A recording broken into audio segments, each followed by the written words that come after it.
கேளுங்கள் சகோதரரே. அஸ்ஸலாமு அலைக்கும் ரஹமத்துல்லாஹி வபரகாத்துஹு.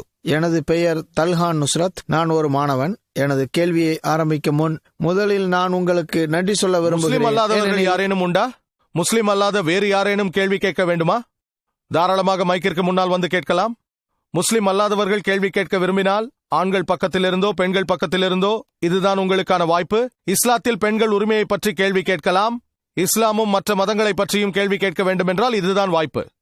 முஸ்லிம் அல்லாதவர்கள் கேள்வி கேட்க விரும்பினால் கேட்கலாம்.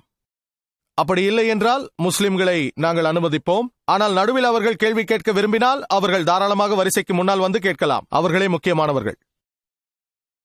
கேளுங்கள் சகோதரரே. முதலில் நான் உங்களுக்கு நன்றி சொல்ல விரும்புகிறேன். ஏனென்றால் நான் ஒரு நல்ல மனிதனாக மட்டுமல்ல, நல்ல முஸ்லிமா ஆவதற்கு நீங்களே காரணம். சந்தேகமில்லாமல் அல்லாஹ் அந்த ஒளியை எனக்கு அருளினான். அந்த ஒளி என்னுள் உருவாவதற்கு நீங்கள் ஒரு கருவியாக இருந்தீர்கள். எனது கேள்வி என்னவெனில், நான் மகிமைமிக்க குர்ஆனை வாசித்தேன். இறை தூதர் முஹம்மது நபி அவர்களின் காலகட்டத்தில் ஆண்கள் பெண்களை அடிமையாக வைத்திருக்கவும் மேலும் நிக்காஹ் செய்து கொள்ளாமல் அவர்களுடன் உடலுறவு வைத்துக் கொள்ளவும் அனுமதிக்கப்பட்டார்கள். அவர்களிடையே பெறப்படும் சந்ததிகள் சட்டப்பூர்வமாக அங்கீகரிக்கவும் பட்டார்கள். ஆகவே நான் அறிய விரும்புவது, இதன் மூலம் பெண்கள் கௌரவத்தில் எதுவும் குறைபாடு ஏற்பட்டதா? ஆண்களுக்குரியதைப் போல பெண்களுக்கும் அனுமதிக்கப்பட்டதா, அல்லது ஆண்களுக்கு மட்டும்தான் இந்த சலுகையா? சகோதரர் ஒரு கேள்வி கேட்டுள்ளார்.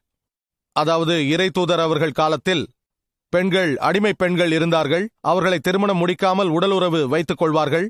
அது ஏன் அனுமதிக்கப்பட்டது? ஆண்களுக்கு மட்டும் அந்த சலுகையா, பெண்களாலும் முடியுமா என்று கேட்கிறார். குர்ஆனில் பல வசனங்கள் உள்ளது. உங்கள் மனைவியுடனும் உங்கள் வலக்கரம் சொந்தமாக்கிக் கொண்டவர்களிடமும் உடலுறவு கொள்ளலாம் என்று சொல்கிறது. வலக்கரம் சொந்தமாக்கிக் கொண்டவர்கள் என்றால் அவர்கள் அடிமைகள். இறை தூதர் அவர்கள் காலத்தில் பல யுத்தங்கள் நடந்தன. யுத்தங்கள் நடக்கும்போது கைதிகளை அடிமையாக கொண்டு வருவார்கள். இரு படைப்பிரிவிலும் கைதிகள் இருப்பார்கள். ஆண்களும் பெண்களும் இருப்பார்கள். அவர்கள் அடிமைகளானார்கள். மேலும் நீங்கள் குர்ஆன் வசனங்களை ஆராய்ந்து பார்த்தால் அது கூறுகிறது. சூரா நிசா அத்தியாயம் 4 வசனம் 25, உங்களுக்கு பெண்களை திருமணம் செய்து கொள்ள வசதி இல்லையோ? அப்படியாயின் ஒரு அடிமை பெண்ணை மகர் கொடுத்து விடுதலையாக்கி திருமணம் செய்து கொள்ளுங்கள். உங்களுக்கு பெண்ணை திருமணம் செய்யக்கூடிய வசதி இல்லை எனில் ஒரு அடிமை பெண்ணை மணந்து அவளுக்கு மகராக விடுதலை தாருங்கள் என்று சொல்லி ஊக்குவிக்கிறது. அதாவது ஆயினும் அடிமைத்தனம் ஒழிக்கப்பட்டதா? நீங்கள் என்னை கேள்வி கேட்டுவிட்டீர்கள். உங்கள் கேள்வி முடிந்து சம்பந்தப்பட்ட கேள்வி. அது முடியாது. நீங்கள் வரிசையின் பின்னால் சென்று வர வேண்டும். கேள்வி கேட்டீர்கள். உங்கள் கேள்வியை கேட்டோம். அதுவே நீண்ட கேள்வி. இப்படி நீண்டு கொண்டே போகக்கூடாது. முஸ்லிம் அல்லாதவர்களுக்கு அனுமதி உண்டு.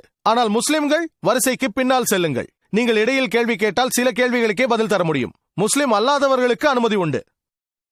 நான் சொல்லிக் கொண்டிருந்தது, வசதி இல்லை என்றால் அப்படி திருமணம் செய்யலாம். ஆனால் பெண்களுக்கு அது சாத்தியமில்லை. அது பெண் அடிமைகளுக்கு மட்டுமே உரியது. ஆண் உடலுறவு கொள்ளலாம், பெண்கள் செய்யலாம் என்று குர்ஆன் கூறவில்லை. மேலும் நீங்கள் ஆராய்ந்து பார்த்தால் அந்த காலத்தில் முறையற்ற பாலின சேர்க்கை சாதாரணமாக இருந்தது. முறைகேடான தொடர்பு, அடுத்த பெண்களுடன் உடலுறவு என்பன சாதாரணமாக இருந்தது.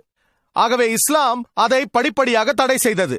உதாரணத்திற்கு மது வெகு சாதாரணமாக புழக்கத்தில் இருந்தது. குர்ஆனில் முதல் வசனம் சூரா பக்ரா அத்தியாயம் 2 வசனம் 219 சொல்கிறது, மதுபானத்தில் லாபமும் உண்டு நஷ்டமும் உண்டு, லாபத்தை விட நஷ்டம் அதிகம்.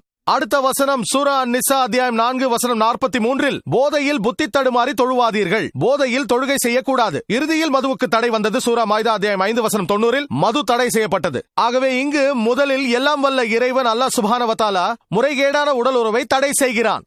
இருவர் மட்டுமே ஈடுபடலாம். உங்கள் மனைவி மற்றும் வலக்கரம் சொந்தமாக்கிக் கொண்டவள். இப்போது இந்த காலத்தில் எந்த யுத்தமும் நடக்கவில்லை. ஒருவேளை நடக்கலாம். குர்ஆன் அடிமைத்தனத்தை நியாயப்படுத்துகிறது என்று சிலர் சொல்கிறார்கள். ஏன் கூடாது என்று நான் கேட்பேன். ஏன் தெரியுமா? அடிமைத்தனம் சர்வதேச அளவில் தடை செய்யப்பட்டிருக்கிறது என்று நமக்கு தெரியும். ஆனால் உங்களுக்கு தெரியுமா குவாண்டனாமோ பேவில் என்ன நடக்கிறது என்று? ஐநாவின் சட்டத்திட்டங்கள் என்னவென்று தெரியுமா? அவர்கள் யுத்த கைதிகளை எப்படி நடத்தினார்கள்? அதனை இஸ்லாமிய சட்டத்தோடு ஒப்பிட்டால் குவாண்டனாமோ பேவில் நடப்பதை விட இஸ்லாமிய சட்டம் மிக உயர்வானது என்று நீங்கள் அறியலாம். இன்னும் சில நாட்களில் ஜேம்ஸ் என்ற பெயர் கொண்ட ஒரு பேச்சாளர் வரப்போகிறார். அவர் ஒரு சீனர். அவரை குவாண்டனாமோ பேவிற்கு அனுப்பினார்கள். அவர் கதை கதையாக சொல்லுவார். அவர் சொற்பொழிவை கேளுங்கள். நீங்கள் குவாண்டனாமோ பேவில் நடந்ததை பார்த்தால் யுத்த கைதிகளை கொடுமைப்படுத்தும் சித்திரவதைப்படுத்தும் அந்த முறையை பார்த்தால் இஸ்லாமிய முறைப்படி அடிமைகள் வெளியில் சென்று வர அனுமதி உண்டு. யுத்த கைதி ஆனால் சுதந்திரமாக சென்று வரலாம். நல்ல விஷயம். நீங்கள் அவர்கள் காலார நடக்க ஒரு இடத்தை தருகிறீர்கள். ஆனால் அவர்கள் ஓடிவிட முடியாது. அப்படி ஓடினால் என்ன செய்ய வேண்டும்? மறுபடியும் பிடிக்க வேண்டும். கற்பனை செய்து பாருங்கள், யுத்த கைதியின் கைகளில் விலங்கிடப்படவில்லை. சாதாரண யுத்த சிறைச்சாலைகளில் அங்கங்கு கூடாரங்கள் இருக்கும், மின் கம்பிகள் இருக்கும், அவர்களால் வெளியில் செல்ல முடியாது. பலவிதமான அநியாயங்கள் அங்கு நடக்கும். பாலின அத்துமீறல் எல்லாம் நடக்கும், தெரியுமா? பல அநியாயங்கள் நடக்கும். ஆகவே இஸ்லாமிய சட்டங்கள் ஐநா சபையின் சட்டங்களை விட, குவாண்டனாமோ பேவில் நடப்பதை விட உயர்வானது என்று நான் ஏற்றுக்கொண்டாலும், மிகவும் சிறப்பானது என்று நான் ஏற்றுக்கொண்டாலும், இஸ்லாத்தை பொறுத்தவரையில் திருமண பந்தத்தை விட்டு வெளியில் உடல் உறவில் ஈடுபடுவது ஏற்றுக்கொள்ளப்படாது. அந்த காலத்தில் உங்கள் வலது கரம் சொந்தமாக்கிக் கொண்டவர்களுடன் உறவு கொள்ளலாம் என்று தளர்த்தியது. ஆனால் அவர்களின் மகருக்கு ஈடாக அவர்களுக்கு விடுதலை தந்து உறவு கொள்ளலாம். அதுதான் விரும்பத்தக்கது. இதுவே எனது பதில். Thank you sir. கேளுங்கள் சகோதரரே,